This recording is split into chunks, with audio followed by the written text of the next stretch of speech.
All right, let's jump right in. XRP. Lots of chatter about it lately. Definitely. We've seen the price climb, what, over 9% in the past week, trading around $2.30 right now. That's right. So naturally, it gets you thinking, what's next? Mm. Especially as we head into May. Exactly. And we've been looking at, various takes on where XRP might be going. Yeah. The idea is to pull out the key points, give you a sense of the different scenarios without all the extra noise. Makes sense. And May. Well, there's that old saying, isn't there? Sell in May and go away. Yes. That always comes up. Wonder if that applies here. So, okay, let's start with the short term. What are folks thinking for May specifically? Well, there are a few interesting short-term predictions floating around. One analyst on X goes by Amoeba. Okay. They're looking at a target of about $2.90. $2.90. So what's that, like a 26% jump potentially? Yeah, roughly. Their analysis kind of focuses on the price testing a key midpoint in its recent range. The thinking is if it breaks clearly above that, it could signal, real upward strength. If not, well, maybe not. So that recent action is like a potential tell. Precisely. And adding to that, there's a trader, Joe Swanson, also pretty bullish. Oh, yeah. What's their reasoning? They're seeing a technical pattern and inverse head and shoulders. Okay, classic reversal pattern. Right. And they believe it's broken upwards, which is usually a strong buy signal. Plus, they point to a confirmed bullish wedge breakout, so price squeezed and then broke higher. And also resistance flipped to support. Right. And a higher low form. So a few technical signals lining up their short-term target. Around $3. $3. Okay, so lots of technical stuff pointing up. Basically signs that buyers might be taking control, yeah. But hang on, is everyone convinced about that $3 mark? Is there any, pushback on that? Yeah, good point. There is some caution. The analysts at 9, writing over at Crypto Potato, they agree $3 is definitely possible. But, and this is important, they highlight that level has been a major selling zone historically. Ah, okay, so past performance. Exactly. XRP got knocked back down hard from there twice recently. So even if the charts look good, actually breaking $3 could be tough. That historical selling pressure is real. Gotcha. So positive signs, but maybe not a straight shot up. Any other near-term targets? There's another analyst on X, Crypto Virtuos. They're really focused on $2.50. $2.50, so about a 10% increase from where we are now. Yeah.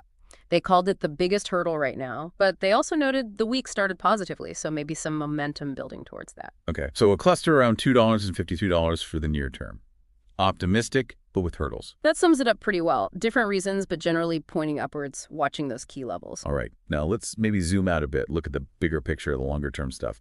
This is where predictions can get pretty ambitious, right? Oh yeah, definitely more ambitious. Looking further out, we see some really significant numbers being discussed. Like what? Well, Oscar Ramos, he was citing analysis from Bitwise, suggests that if XRP ETFs get approved in the U.S. The spot ETFs, you mean? Well, the implication is spot ETFs, yes. If that happens, they see potential for a huge price surge, maybe hitting around $29 by 2030. $29, wow.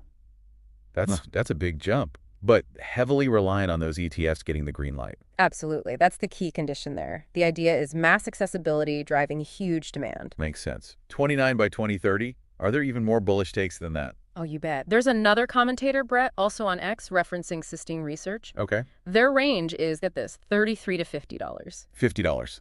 By when? By 2027. So a much quicker time frame for a massive rally. We're talking like 1,500% to 2,500% increase. Whoa. Okay, that's eye-watering. Yeah. What's the thinking behind that kind of number? Projections like that usually assume, widespread adoption of XRP for payments, cross-border stuff, plus just a generally very strong crypto market overall. Right, a lot has to go right for that. Okay, $50 by 2027. Is that the highest we've seen? Almost. The most, let's say, optimistic view we came across was from John Squire. And what's his number? He floated the possibility of $100 per XRP. $100. Yep, 100. Now, it's important to frame this, right? Even he acknowledged the scale. For that to happen, XRP's market cap would need to be like twice the entire crypto market's value today. Okay, yeah, that puts it in perspective. So definitely an outlier scenario. Requires absolutely massive growth. Extremely massive, yeah. Good to know the absolute ceiling some people are dreaming of, but keep the context. Definitely. So a huge range long term. from maybe $29, depending on ETFs, up to $50, even $100 in the most bullish, perhaps less probable scenarios. Okay, let's bring it back to the present. What's actually fueling this recent positive vibe, this price increase we mentioned at the start? Well, a big piece of news recently was the SEC approving ProShares to launch 3 specific XRP ETFs. Ah, the ETF news again. Yeah. But these are different, right? Exactly. It's really crucial people understand this. These are not spot XRP ETFs. Oh, okay, so what are they then? They are an ultra XRP ETF that aims for 2x the daily return, a short XRP ETF designed to go up if XRP's price goes down, and an ultra-short XRP ETF aiming for nettish 2x the daily return. So leveraged and inverse ETFs based on derivatives. Precisely. They use financial contracts linked to XRP's price. They don't actually need to hold the underlying XRP coins themselves. Got it. No physical XRP involved. But the market still reacted positively, didn't it? Why would that be if they aren't the spot ETFs everyone's waiting for? That's the interesting part. It seems the market is reading it as a broader positive signal from the regulator. How so? Like the fact that the SEC is okaying any kind of XRP-linked ETF, even these derivative ones, is being seen by some as, well, a step forward, a sign of increasing acceptance maybe, or at least the regulator getting more comfortable with XRP-related products in the mainstream financial system. So less about the specific product, more about the regulatory nod itself, however indirect. That seems to be the interpretation driving the positive sentiment, yeah. Yeah. It wasn't the spot ETF, but it's still seen as encouraging news from the SEC. Okay, that makes sense.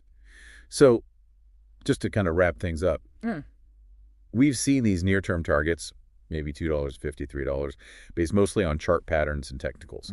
Then these much bigger, longer-term ideas, $29, maybe $50, even that $100 outlier, often tied to big ifs like spot ETF approvals. Right, those big ifs are key for the long-term ones. And this recent positive push, partly linked to the approval of these derivative-based ETFs, which, while not spot, are being viewed as a generally positive regulatory signal. That covers the main points we've looked at, yeah. And it's always worth remembering, these are just analyses, predictions. The crypto market is incredibly complex. So many things can affect prices. Absolutely critical reminder, these aren't guarantees. So thinking about all this, maybe a final thought for you listening. What kinds of things would need to happen for those really ambitious long-term predictions to even start looking realistic? And how might these new derivative ETFs actually change how the XRP market behaves compared to how a spot ETF might? Definitely some food for thought there as you watch XRP evolve. Thanks for walking us through all these perspectives. My pleasure. Lots to keep an eye on.